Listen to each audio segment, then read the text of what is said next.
Hello everybody, this is Dr. Novak. Welcome to my channel. This is by Robert.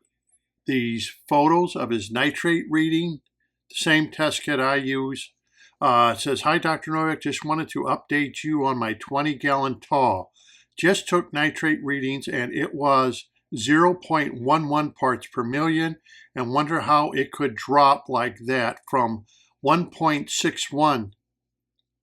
I think was the last reading. This reading here on the 40 breeder tank, nitrates are 0.06 parts per million. I just got this Hannah nitrate tester. It also came with a bottle of liquid and some other stuff. And this is by Robert. Well, there it is. The proof in the pudding is right there. This is Robert's result of his nitrate readings with the Hannah test kit. A lot of those test kits, unless you're using more of a professional test kit, which is absolutely expensive, especially to buy the reagents, it costs you quite a lot, like a Lamont or something. Sometimes they aren't very clear on what they're reading. That's the only problem with them. Not that I'm saying that they're not accurate, like the API, but it's just the reading between, let's say, 5 and 10 or 5 and 0. You're just kind of guessing because the colors aren't quite there. Anyhow, I also want to show you something else. So I wonder how these shrimp are getting in. Well, they're coming in through the weir, and then they get sucked in. I have two big 1-inch openings in the bottom of the weir going through the glass, going to this 5/8 holes.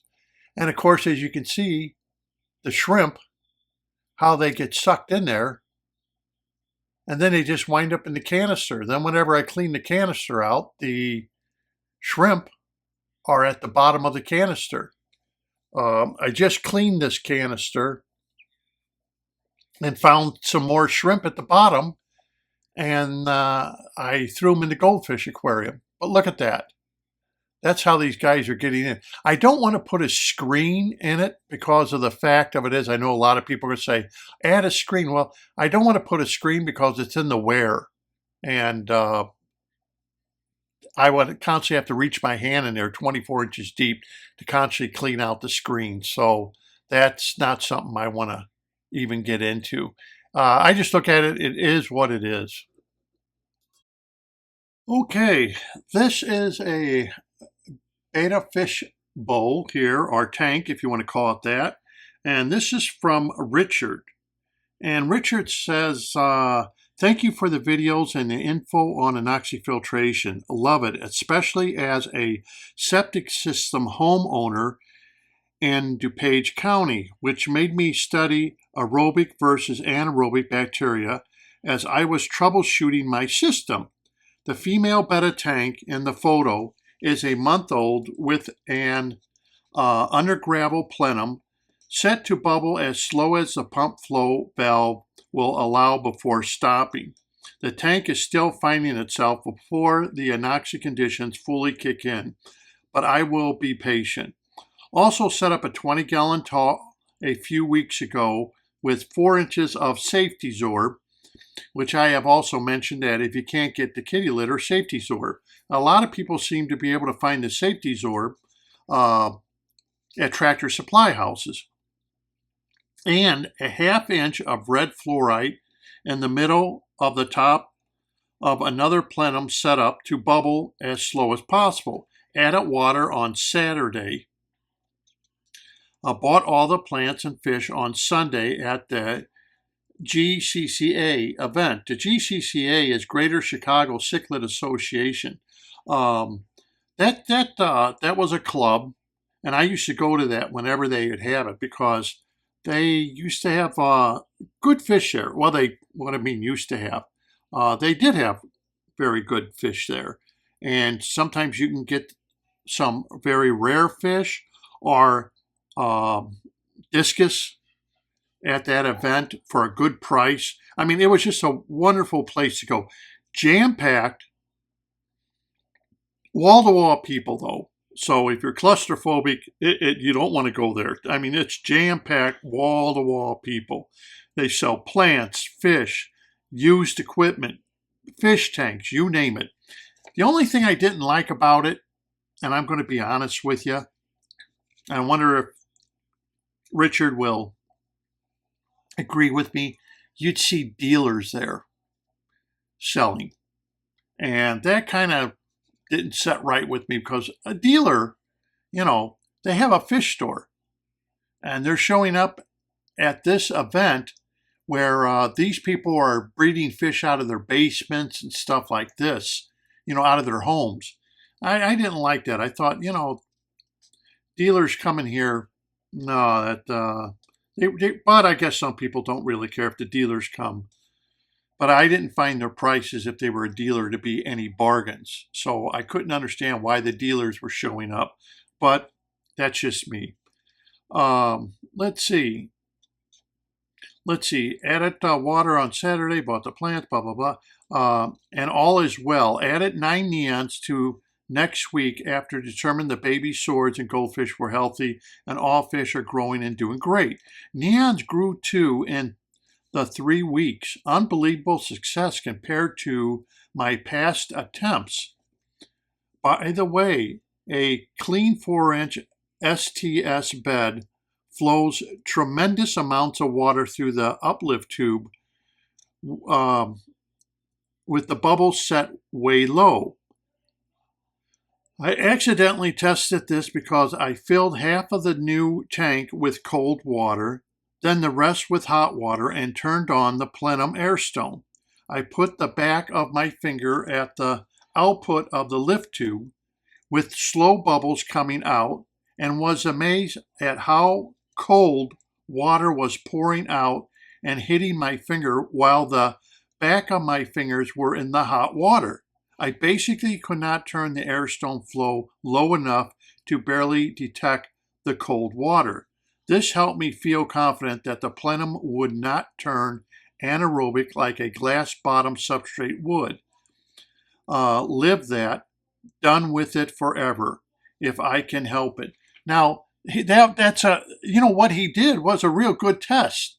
He filled it with cold water and then with hot water, and he put his hand there to actually see that the water movement was cold, if you understand what he's saying, until the hot water would then finally go in. And he knew he could feel the cold water coming up through the plenum. So fluids are moving through that. And as that keeps moving, because a lot of people said, oh, is one pipe enough? Oh, yeah, because you're just displacing water. And like Richard found out that that he could feel the cold water coming off the tube. I know some of those air pumps are a little too strong. You may have to get a bleeder valve. That's what I use, a bleeder valve, and I bleed off the air that is in excess. Or you can use it for an ornament in the tank, whatever you want. Let's see.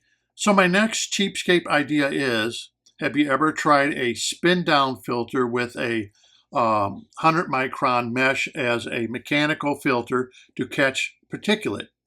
No, I haven't. Could you leave a long hose with a stop valve at the end to off on it so the particulate could slowly fill the tube and allow you to simply drain the hose once a week to remove the particulate matter? I figured this would limit nitrate buildup as in a canister filter, but would not flow backwards back into the aquarium either. I'm going to set up a 55-gallon or larger cichlid non-planted tank soon to really put your theory to the test. I'll add a mesh screen in the upper portion to stop digging into the Anoxic substrate. I think Richard's going to find that to be quite satisfying, be honest with you, especially with a cichlid tank where, you don't have plants. You're going to find it because it's like a goldfish tank. You really don't need plants with goldfish because they may rip them up. Anyhow, he says, outdoor pond, I'm going to add BCB mesh bags to the upper pond river high flow section. right over the ice and let them sink down when it thaws to see how that works. Okay, Richard, if you're watching this video and you're going to build a pond, you're going to be really, really interested in the next video that is coming up of the person who sent me these pictures in with his pond and him using BCB basket. So stay tuned for that. Okay, now this is Aaron's pond.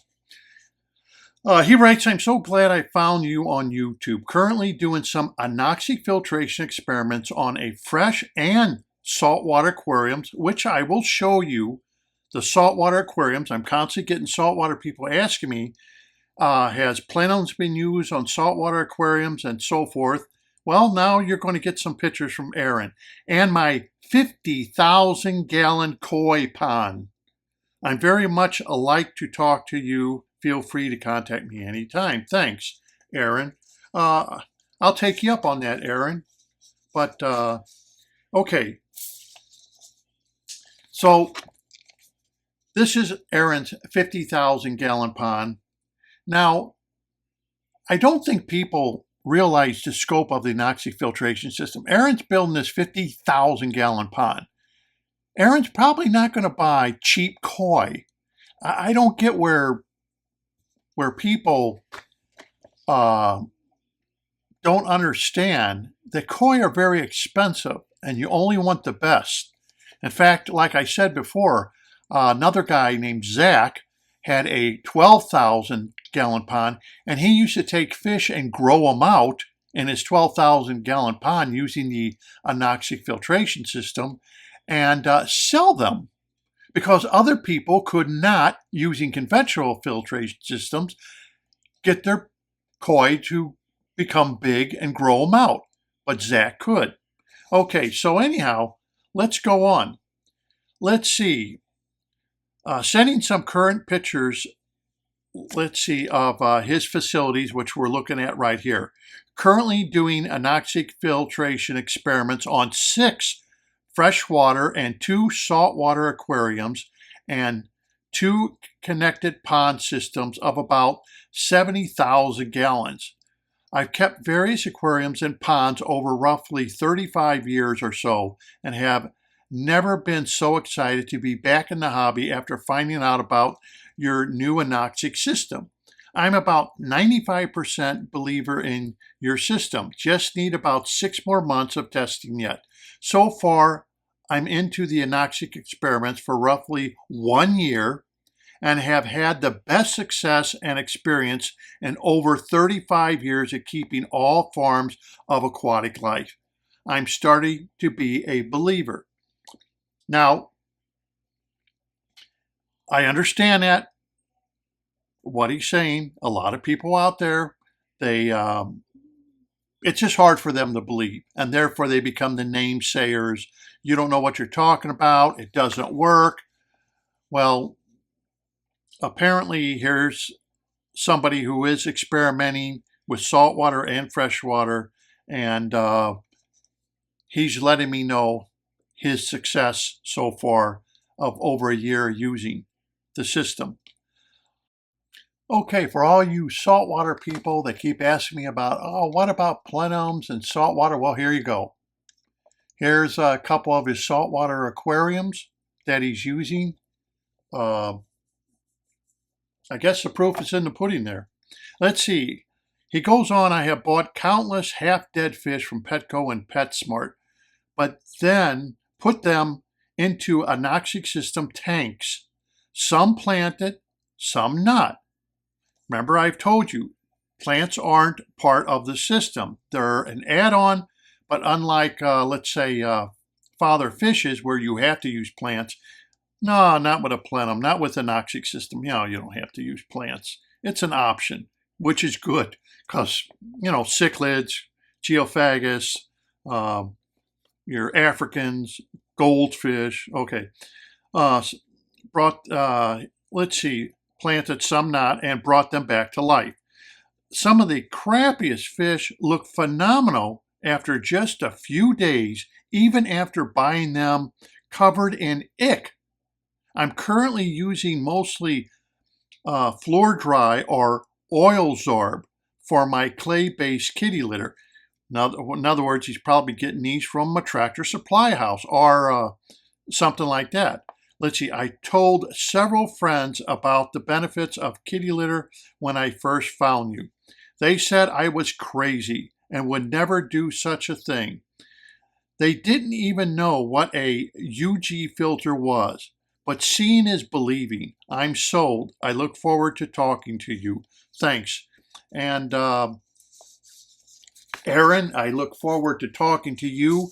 Pictures, Aaron, say 1,000 words, don't they? And I mean, I guess right now you're thumbing your nose at the people who said you were crazy. But that's how it is. People don't understand the science. There's science behind it. I try to explain the science. You know, and the good thing about it, look at Aaron's tanks. The proof is in the pudding. What more can you say? It's there. It's for your use. All you have to do is use it the way I said. And it will work for salt. It will work for fresh water. It will work for ponds. But, you know, it's upsetting to me to think that there are so many hobbyists out there that can use help and they are not getting it just because of snobs out there. They're just snobbish people and they want to do everything in their power so you do things their way only. And I've never really believed in that. But I want to thank Aaron because this is a good learning experience. I mean, the proof is in the pudding. And I will be contacting Aaron. I've been busy, though, because my wife's been in the hospital. So, you know, I've been busy. But soon as this is all over with, I'll be contacting you, Aaron, along with some other people I have to contact because I've been busy doing other things. But anyway, yeah, I just find it's a shame. I really do. It's one of those things. I don't know what to say. A lot of people now have subscribed to my channel. Look at these aquariums and look at the pond and look at the saltwater aquariums. They're all doing great. He even testifies to it after 35 years of doing it. How fish, when he puts them into tanks using Anoxic filtration system, how they recover. Other hobbyists saying how fast their fish are growing using an Anoxic filtration system. You know, I don't know. I don't know what more to do. Anyhow, I have one more tank I'd like to show you. This particular tank is across the pond in the United Kingdom, and it's a goldfish aquarium. So let's take a look at that one next. Okay, this is Suzanne Aquarium here. It's a goldfish aquarium. She's from the United Kingdom, and apparently she has found kitty litter or whatever to make her aquariums. But if she's watching this, Susanna, I hope you saw the pictures of the 70,000 gallon pond, because she's also into ponds, and you see the way he's done it using a Anoxic filter and going to have koi. But Susanna, she says, you know, this is another thing. Susanna here and we have been talking, emailing like I do other people for quite some time now. Okay. She doesn't get charged anything like a Patreon or anything. I just do it to help out. She shows me pictures of her aquarium or whatever. Never thought about charging people. That's why I had that video and just asked. I'm still on the fence whether or not to even start a Patreon. You know what I mean? I feel funny about it, you know, kind of begging people for money. I mean, do you ever watch the videos? Every time you watch them, it's, oh, do my Patreon. You're begging for money. I don't know. That's the way I feel. I could be completely wrong. Someone may make a comment, no, you're not begging for money. That's just the way I feel, that you're begging for money. That um, if I wanted to do this for money, boy, I would be a poor man right now. Believe me. Okay. My tank has a plenum with a topping of a few inches of gravel. I put some iron drops in every week or so for my plants. I have a short uplift tube with a slow moving bubbler. I have another fast moving bubbler for oxygen for my 4 goldfish. I have 2 shabrunkins and 2 yellow comet goldfish. Uh, let's see, those shabunkins. I was just wondering if they were the Bristol shabunkins. I'd have to look at their tag. The Bristol shabunkins, of course, are beautiful shabunkins. These could be just your normal shabunkins. They're all about 9 months old.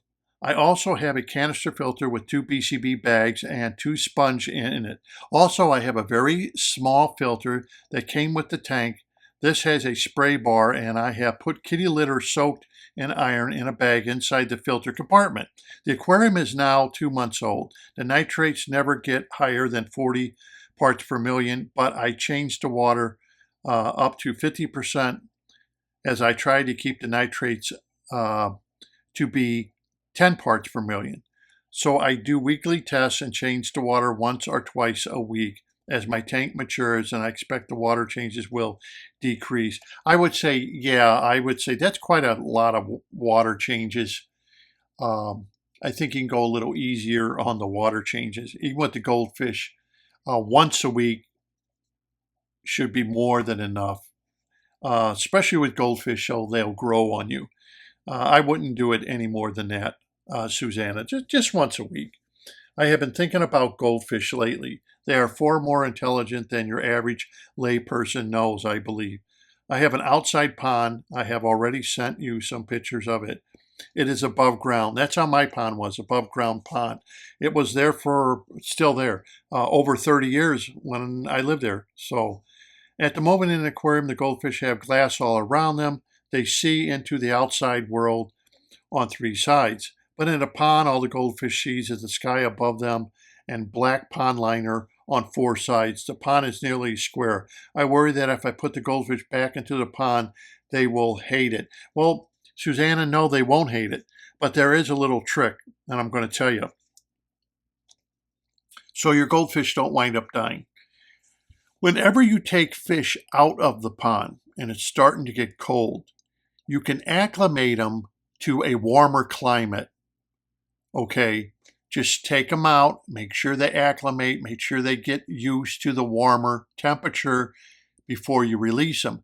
However, doing the opposite, going from a warmer environment to a cooler environment, like in springtime, your pond temperature could be, let's say, 65 degrees, 68 degrees, and inside your home, it could be 75. Well, that is a drastic difference for goldfish, and they may not acclimate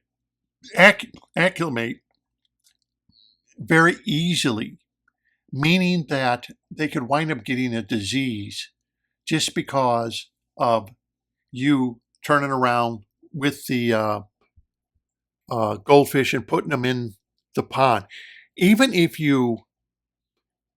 I noticed that even if you put them in a bag and put them in the cold water and even let the temperature of the bag adjust to the cold water, I still doesn't work as well as waiting until the pond warms up to be the temperature of what your aquariums are. When they reach about 5 degrees within each other, then you can transfer the goldfish over safely to the pond without them getting a disease or something else. That's what I have noticed. Or it's better off to let the goldfish just stay in the pond for the winter time, and of course cover your pond with plastic or like a Quonset hut or whatever, so it doesn't freeze up with a bubbler inside of it. because that's what I have noticed. It seems like you can take them from the cold weather to warmer